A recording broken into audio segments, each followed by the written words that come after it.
Hello, everybody. Welcome to the Monday Mindset. We are live. There we go. Hi, friends. Welcome to today's Monday Mindset. It's so great to be here with you. Today, we are going to be talking about how to process emotions without eating over them. Monday Mindset is our time in the Healthy Real Food Challenge community to meet together and focus on mastering your mindset for weight loss success so that you can find peace with your food and freedom from cravings and achieve your goal body this year. So I am Erin, Hart, and I know the struggle of overcoming emotional eating because I'm still in the process, right? So, for those of you who are new, I'm a registered nurse that's lost 125 pounds with the sugar and flour free lifestyle and have been in maintenance for years. So, I love to empower moms over 40 and grandmas to lose weight for the last time so that you can find the confidence to embrace your life's purpose and chase your dreams. We as women have so many demands placed on us, and it can be so taxing. You do so much. Happy Mother's Day yesterday. And if no one's told you lately, thank you so much for all that you do. Sometimes we as women tend to place others' needs before our own, and that can really drain our energy. Like if your needs are last on your to-do list, if you feel like you're rushing through life and just don't have time to take care of yourself, this episode is for you. So, have you ever found yourself eating to avoid feeling negative emotion or to feel better, like when you're feeling sad or angry or lonely? Do you ever eat to escape from the stresses of life or to relax and wind down after a long day? Well, many of us struggle with this emotional eating. And today we're going to learn how to process emotions in a healthier way instead of eating over those big emotions. So if you're a woman over 40 who's struggling to regain control around food and just wants to stop emotionally eating so that you can progress toward your health goals, keep listening. This episode is for you. So many of us turn to food as a way to cope with the difficult emotions of life, whether it's stress or sadness, boredom, anxiety, right? However, constantly relying on food for emotional comfort can lead to really unhealthy eating habits and weight gain. And that's why it's so crucial to understand how to process emotions in a way that doesn't involve turning to food. So before we get into the skill of processing emotions, let's talk about what they are. What are emotions? I think that this is really important, and I really like the way that Jody Moore and Brooke Castillo define emotions. They use the definition from Esther Abraham Hicks that defines emotions as vibrations in your body. Think of them as vibrations in your body, and this has really helped me to think of emotions in a way that doesn't make me feel so afraid of my emotions. Emotions are just caused by hormones and chemicals in your body that your brain releases when it interprets stimuli that you see or hear or think, right? So I really find emotions so fascinating.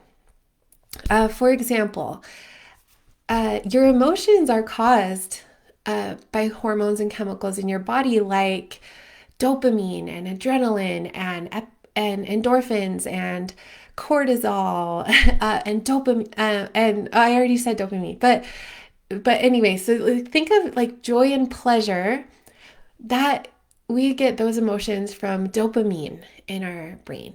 Love and connection are the feelings that we experience when oxytocin is released. Chemicals like adrenaline and endorphins produce emotions like fear and happiness. So the feeling of stress or anxiety, for example, is what we experience and is caused by the release of cortisol that produces a fight or flight or freeze response. When cortisol is released into your body, that chemical, when it's released into your body, your heart rate goes up, your blood pressure increases, your blood shunts from your arms and your legs to the core organs. You have an increase in blood sugar to help you think more clearly, to give you energy to fight or to run away from the bear that you encountered on the hiking trail that is attacking you, right? So your body's nervous system is so amazing this way. And in the face of a true threat, that response can be life-saving. Like emotions and these chemicals are not bad, right? This is an amazing design of your body, and this is how God created you to feel these emotions and to so that they can protect you and so that they can help you to adapt to your surroundings, right? So emotions can be really automatic, like when there's a bear in the house, right? But the problem is that when we get into that fight or flight response and there's not a bear in the house, right? Chronically feeling negative emotion, it's not normal or healthy. If you are sad all of the time or you're anxious the majority of the time, like that can make your body so sick. If you're constantly flooded with cortisol or adrenaline, right? Like if it's that sustained negative emotion associated can be associated with just detrimental physiological effects on your body. And if we're always in fight or flight, we're always in that fight or flight response of fear and anxiety and stress, there when there's not a bear in the house, right? And that's not very helpful. So the feeling of anger or fear, anxiety can be really productive at times, but when it's sustained or chronic, the response that your body has when you feel these emotions, like the increased heart rate, the increased blood pressure, increased blood flow to your muscles to get them prepared to run or take action, right? Increased body temperature, your skin perspires, right? Like the chronic result of feeling that way all of the time can really damage your body. It can promote inflammation in your body and put you at risk for cardiovascular diseases. So that's why stress can be such a killer, right? We have to learn to relax and to meditate and to do the thought work that's going to help us to have a different emotion and reframe those thoughts that are causing us so much stress. We as complex human beings have the amazing experience of feeling such a huge range of different emotions throughout our life. I think of my hormonal daughter. She's just 11, poor thing, and she's experiencing so many emotions. She comes to me crying and she's like, I don't know why I'm crying. And, we've all been there, but she just is experiencing all of these emotions and doesn't even know why. So for those of you that have teenage daughters, you know what I'm talking about. I'm in for it. I have 3 little girls that are just still small, but anyway, generally, I think it's really important to just recognize that feeling negative emotion, it's not a bad thing. Like your body is designed to produce that response when those hormones and chemicals are released. Generally, I feel that a third of the time in your life, you're just going to feel great. Life is going to be awesome for you. You're going to feel positive emotions. And when I think of positive emotions, I think of love and joy and peace, hope, compassion, excitement, empowerment, motivation, right? Those really positive emotions, those like high vibe emotions. A third of the time, you're just going to feel okay. Like you might be kind of bored or, and then a third of the time, you're just going to experience negative emotions like fear and grief or sadness, anger, loneliness, powerlessness, or guilt, for example. And negative emotion, it's just part of life. When you're feeling a negative emotion, I want you to know that nothing has gone wrong necessarily. right? Negative emotion is just part of the human experience. Emotions that we feel day to day are mainly a result from what we think about the different circumstances in our lives and not from the circumstances themselves. Like what we think is really the majority of the time what creates our feelings and our emotions. And thought work can really help us to control our emotions. Just by changing the way we think about things, we can feel better. We can change our physiological response. It's amazing that we as humans have such complex and advanced brains that can use thought work to change our emotions. And this is where tools like the thought inventory come in that are so helpful in learning to change the way that we think so that we can feel better. But I want you to just know that negative emotion, it's an important part of life that we often try to avoid or suppress. But when we avoid or suppress those negative emotions, they're not processed, and that can lead to unhealthy behaviors. If you're like I was a few years ago, I just never wanted to feel negative emotion, and I would avoid it or suppress it. And as a mom and an ICU nurse, like there was a lot of negative emotion that I was feeling day to day, right? So I wanted to feel positive emotion all of the time. So anytime I'd feel stressed or sad or lonely or angry, I would just turn to food to feel better.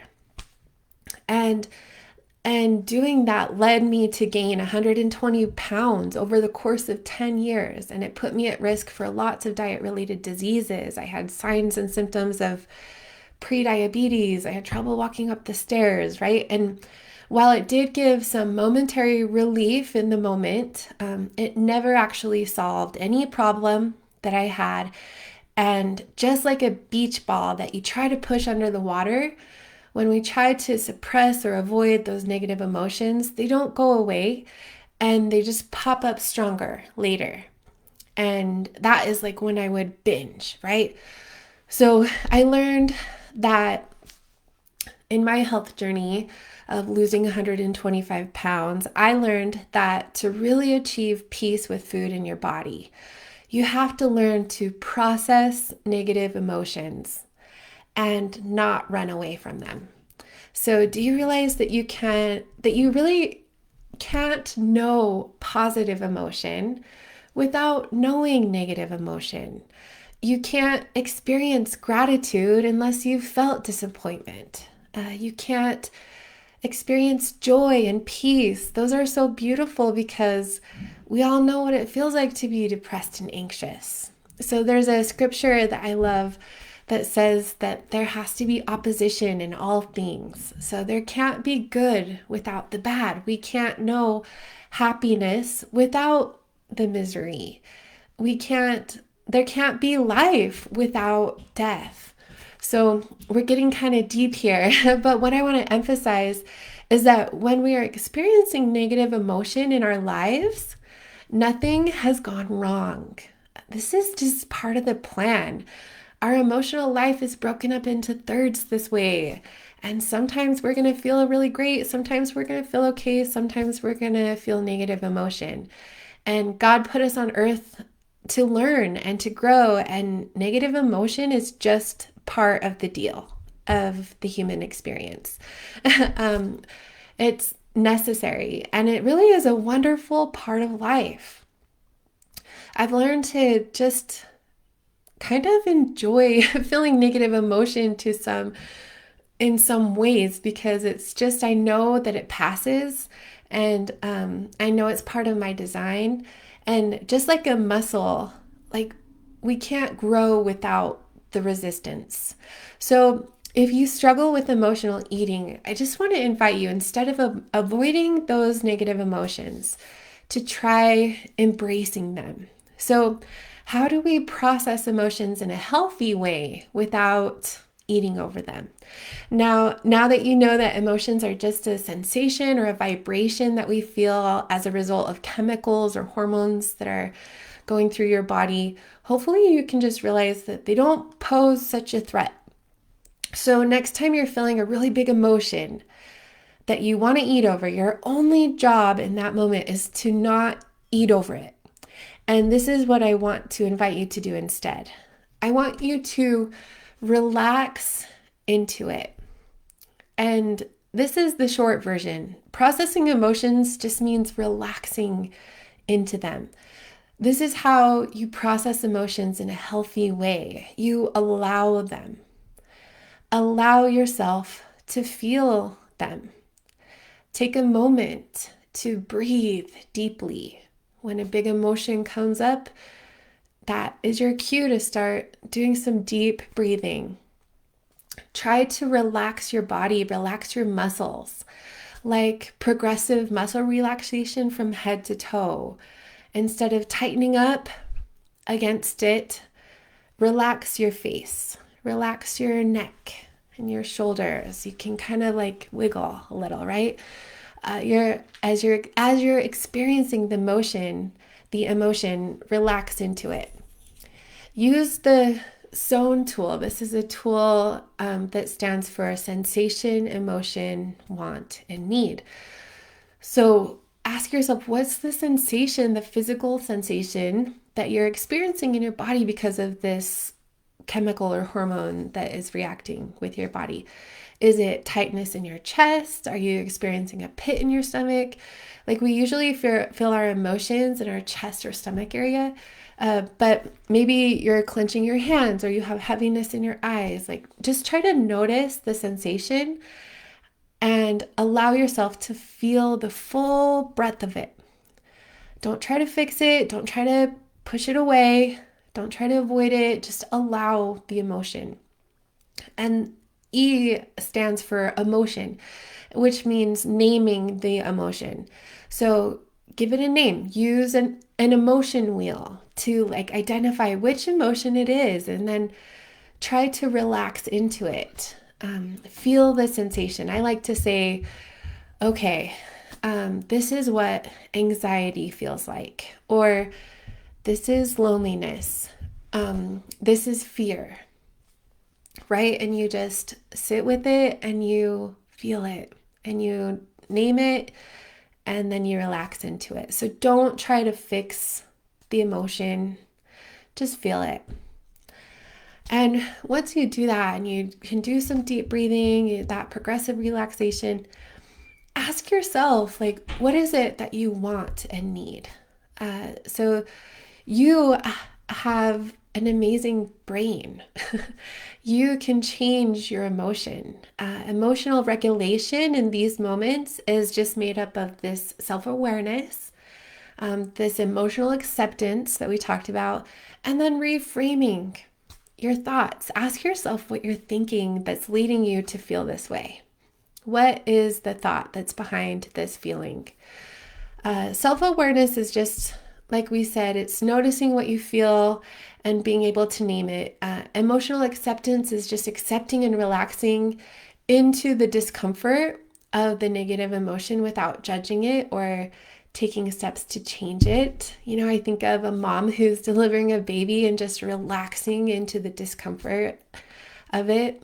And then reframing a negative thought and replacing it with a more empowering belief. You just act like a fly on the wall. Try to separate yourself from the emotion and become an observer of it. Like you're someone on the outside that's looking in. Just be curious and really compassionate with yourself.